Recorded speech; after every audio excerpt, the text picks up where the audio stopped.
کا دریا ہے، پیپ کا دریا ہے، اور وہ کھولتا کھولتا خون ہے، کھولتا کھولتا پیپ ہے، اس میں ایک بندہ ڈبکیاں لے رہا ہے، ایک بندہ تیر رہا ہے۔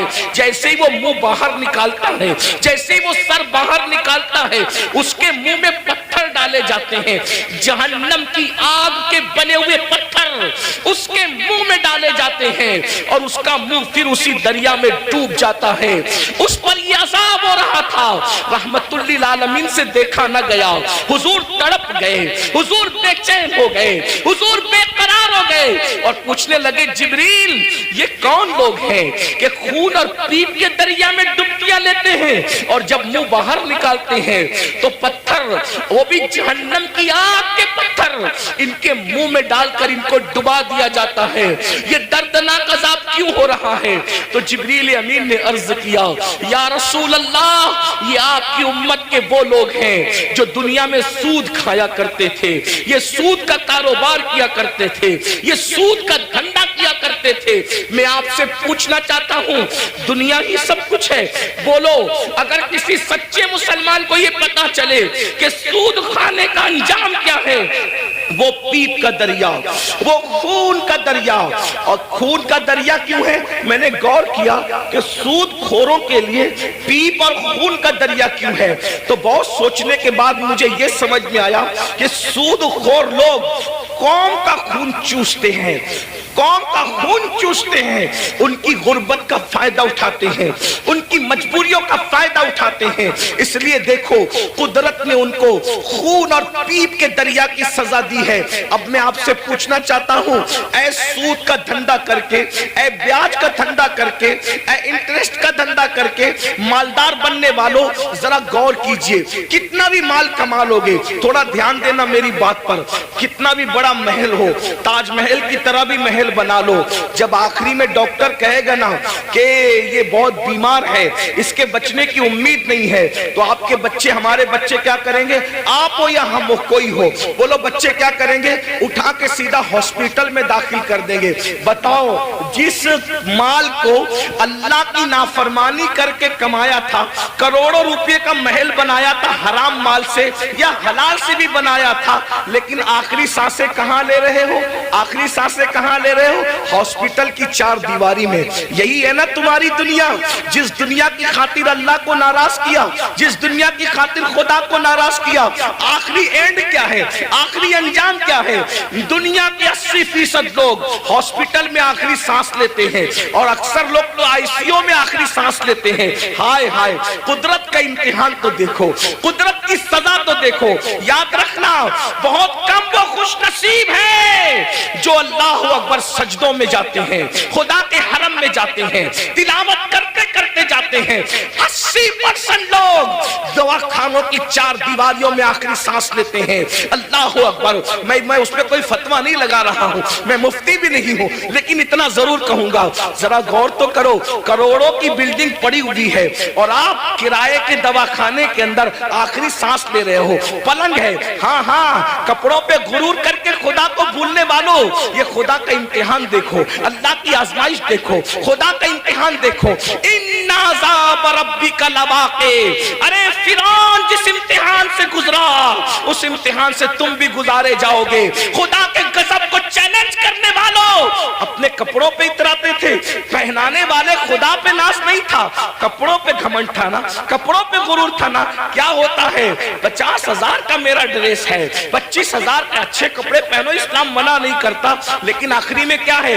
سارے اچھے کپڑے اتار کے گھر رکھ دیے گئے اور ہاسپٹل کے کپڑے تمہیں پہنائے گئے۔ یہ مرنے سے پہلے خدا کا امتحان ہے۔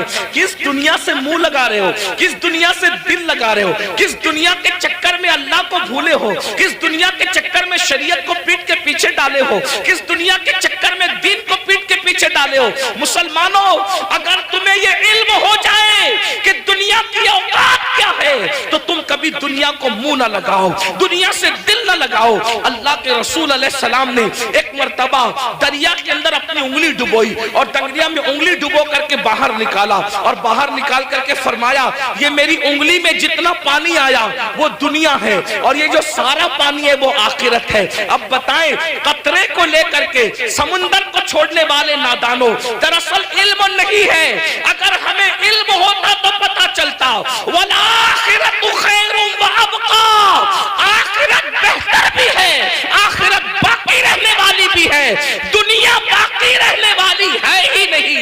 اور دنیا تو کہتے اسے ہیں جو ادنا کی بھی تصغیر ہے، سے بھی گری ہوئی کو دنیا کہتے ہیں. ادنا کا مطلب سمجھتے ہیں نا، ادنا کا مطلب چھوٹا، اور دنیا اور اس سے بھی گری ہوئی. جس کا نام ہی دنیا ہو حقیر. لیکن یہ پتا ہم سمجھتے دنیا کوئی بڑی چیز ہے. ارے نادان، دنیا کہتے ہی حقیر کو ہے. ایسی حقیر کہ اس سے زیادہ کوئی حقیر نہ ہو. جیسے بہترین، افضل درجات بڑھتے ہیں نا. جب تفضیل کے ساتھ بات ہوتی ہے تو پھر درجات بڑھتے ہیں، ایسے جب تصغیر کے ساتھ بات ہوتی ہے تو پھر درجات گھٹتے ہیں نا. تو دنیا تصغیر ہے. کیا یہ اتنی حقیر ہے کہ اس سے بڑھ کر کوئی حقیر نہیں؟ لیکن ہمارے پاس یہ بھی علم نہیں ہے. دنیا بھی کہتے ہیں اور اس پر قربان بھی ہوتے ہیں. پتہ ہی نہیں ہے کہ حقیر پہ قربان نہیں ہوا جاتا. ارے جب فقیر پہ قربان نہیں ہوتے تو حقیر پہ کیسے قربان ہوتے ہیں؟ اگر قربان ہونا ہے تو اس پر قربان ہو جاؤ جس نے دنیا بھی پیدا کیا، آخرت بھی پیدا کیا. یزید دنیا پہ قربان ہوا، ختم کر دیا گیا. حسین دین پہ قربان ہوئے، آج حسین پاک کا ذکر بھی باقی ہے، ان کی نسل بھی باقی ہے. نعرہ تکبیر. دنیا کی خاطر، یا رسول اللہ، دنیا کی خاطر، یا رسول اللہ، یا علی، یا علی زندہ باد. دنیا کی خاطر ماشاءاللہ. اس نے دین کو پیٹ کے پیچھے ڈالا. اس کی نسل بھی مٹی، اس کی قبر بھی مٹی، اس کا دربار بھی مٹا، اس کا نام بھی مٹا. یہ تو ہم حسینیوں کا احسان ہے کہ بطور مذمت اس کا نام لے لیتے ہیں تو کہیں کہیں وہ یاد آ جاتا ہے. اگر ہم بطور مذمت جیسے شیطان کا نام آتا ہے اعوذ باللہ من الشیطان الرجیم کے طور پہ، اللہ اکبر، اگر اس طریقے سے اس لعنتی کا نام نہ لے تو کبھی لوگ اس کو یاد بھی نہ کریں. یہ تو ہم حسینیوں کا احسان ہے کہ مذمت کے اعتبار سے کہیں نہ کہیں وہ یاد آتا ہے. یہ ہے دنیا. اب اسی دنیا میں غرق ہو رہے ہو، اسی دنیا میں ڈوب رہے ہو. تو آقا ارشاد فرماتے ہیں ہم اور آگے بڑھے. توجہ فرمائیں. آپ توجہ تو بہت اچھی کر رہے ہیں ماشاءاللہ، لیکن مزید غور کریں. آقا فرماتے ہیں ہم اور آگے بڑھے تو ہم نے کیا دیکھا؟ کچھ مرد اور عورتیں ہیں جن کی چمڑیاں آگ کی کینچی سے کاٹی جا رہی ہے. بس میں بات طویل نہیں کروں گا اور ختم بھی کر دوں گا وقت پہ، کیونکہ ہم 1 گھنٹہ لیٹ چل رہے ہیں اور مجھے دوسرے پروگرام کی طرف، رات کے پروگرام کی طرف معراج کا یہ بھی حصہ ہے.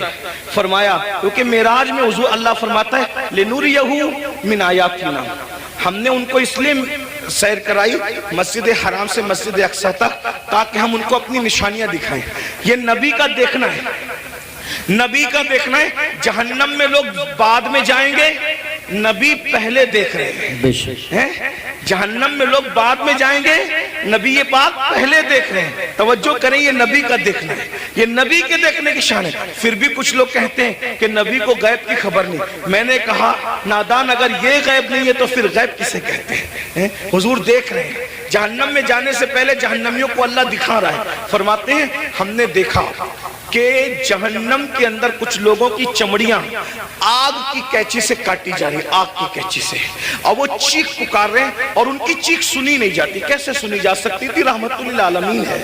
حضور فرماتے ہیں جہنم کی آگ کی کینچیوں سے چمڑیاں کٹ رہی تھی. اس پہ ذرا دھیان دینا. دنیا کی آگ نہیں اور دنیا کی کینچیاں بھی نہیں، جہنم کی آگ، جہنم کی کینچی اور چمڑیاں کٹ رہی. وہ چلا رہے ہیں. میں نے پوچھا جبریل یہ کون لوگ ہیں؟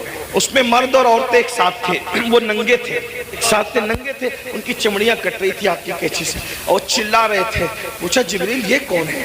جبریل امین نے کہا یا رسول اللہ صلی اللہ علیہ وآلہ وسلم، یہ آپ کی امت کے وہ لڑکے اور لڑکیاں ہیں، وہ مرد اور عورتیں ہیں جو سج دھج کر گھروں سے اس لیے نکلتے تھے. لڑکے اس لیے سج کے نکلتے تھے کہ ان کو لڑکیاں دیکھیں، اور لڑکیاں اس لیے سج دھج کے نکلتی تھی کہ ان کو لڑکے دیکھیں، اور ایک دوسرے کے فتنے میں بدکاری میں مبتلا ہو جائیں تو یہ ان کو آگ کی کینچی سے آج کاٹا جائے. دیکھیے سجنا سنورنا برا نہیں ہے، لیکن اس لیے سچ کے نکلنا کہ لوگ میری طرف گناہ کے حوالے سے مائل ہوں، بدکاری، ورنہ سچ کے نکلنا تو میرے نبی کی سنت ہے۔ بے شک ام المومنین سیدہ عائشہ صدیقہ فرماتی ہیں کہ جب حضور گھر سے نکلتے تھے اگر آئینہ میسر نہیں ہوتا تو حضور پانی میں اپنی شکل انور دیکھا کرتے تھے، تو میں کہتی تھی حضور آپ بھی؟ تو آقا فرماتے ہیں عائشہ اللہ حسن والا ہے اور وہ حسن کو پسند کرتا ہے، اگر کوئی بندہ گھر سے سج سنور کر زینت کے ساتھ نکلتا ہے تو جس کے پاس جاتا ہے اس کی بھی اور جو جاتا ہے اس کی بھی اللہ دونوں کی مغفرت فرما دیتا ہے۔ ہمارے یہاں تو نماز کے لیے بھی سج سنور کر مسجد جانے کا حکم ہے، لیکن افسوس اس بات پر ہے سجنے پر اسلام اعتراض نہیں کرتا، سنورنے پر اسلام اعتراض نہیں کرتا، زینت کرنے پر اسلام اعتراض نہیں کرتا۔ اسلام یہ کہتا ہے کہ اچھی نیت کے ساتھ زینت کرو، یہ نیت سے زینت کرنا، عطر لگانا، خوشبو لگانا اور اپنی شکلوں کو سنوارنا کہ معاذ اللہ مرد اس طرح سے کرے کہ عورتیں ان کی طرف متوجہ ہو اور بدکاری میں مبتلا ہوں، اور عورتیں اس لیے سجے سورے کہ مرد ان کی طرف متوجہ ہو کر بدکاری کے اندر مبتلا ہو جائے۔ میرے آقا صلی اللہ علیہ وآلہ وسلم کی کنیزوں سے ایک بات کہنا چاہتا ہوں، سنورنا عورتوں کو ضرور ہے لیکن باہر نکلنے کے لیے نہیں بلکہ اپنے شوہر کے لیے۔ یہاں تک فرمایا گیا جو عورت اپنے شوہر کا دل خوش کرنے کے لیے بنتی اور سنورتی ہے، اللہ تبارک و تعالی ایسی عورت کو نفل نماز پڑھنے سے زیادہ ثواب عطا فرماتا ہے۔ لیکن یہاں بازار میں جانے کے لیے نہیں سنورنا، ولیمے میں جانے کے لیے نہیں سنورنا، باہر نکلنے کے لیے نہیں سنورنا، عورت کو اگر سنورنا ہے تو شوہر کے لیے سنورنا ہے۔ اور ایک بات بھی اپنی بہنوں سے کہہ دوں، اللہ کے رسول علیہ السلام نے تو یہاں تک فرمایا جو عورت عطر اور خوشبو لگا کر اپنے گھر سے نکلتی ہے کہ وہ خوشبو مردوں کو اپنی طرف مائل کرتی ہے، ایسی عورتیں قیامت کے دن زانیہ عورتوں کی حیثیت سے اٹھائی جائے گی۔ اللہ اکبر، زناکار عورتوں کی حیثیت سے اٹھائی جائے گی۔ عورتوں کو باہر نکلتے وقت تو خوشبو بھی نہیں لگانا چاہیے اور برقع بھی ان کو ایسا پہننا چاہیے کہ اتنا ڈھیلا ڈھالا برقع ہو کہ اللہ اکبر کہ پہننے والی عورت جو ہے وہ اس کا جسم چھوٹا ہے یا بڑا ہے، اس کا جسم دبلا ہے یا موٹا ہے، اس بارے میں کسی کو اندازہ نہ ہو۔ اتنے ڈھیلے اور اتنے بھدے کپڑے پہننے چاہیے برقعے کے حوالے سے۔ لباس اچھا پہنو لیکن برقعے کا کپڑا بھدا ہو، برقعے کا کپڑا چمکیلا نہ ہو، برقعے پہ ڈیزائن نہ ہو۔ امام غزالی رحمت اللہ علیہ نے آج سے 900 سال پہلے فتویٰ دیا تھا کہ ڈیزائن والا برقع پہننا جائز نہیں ہے۔ 900 سال پہلے عورتوں کو ڈیزائن والا برقع پہلے فتویٰ دیا تھا کہ ڈیزائن والا برقع پہننا جائز نہیں ہے۔ 900 سال پہلے عورتوں کو ڈیزائن والا برقع پہننے سے منع کر دیا گیا، اور آج تو برقعے کے ڈیزائن تو دیکھو کہ معاذ اللہ جو نہیں دیکھنے والا وہ بھی دیکھنے لگے۔ یہ کیفیت ہے، یہ حالات ہیں۔ اس لیے میں اپنی بہنوں سے کہوں گا دیکھو یہ دنیا ہے بہنوں، یہ دنیا ہے، ایک جملے کے لیے اپنی آخرت برباد مت کرو۔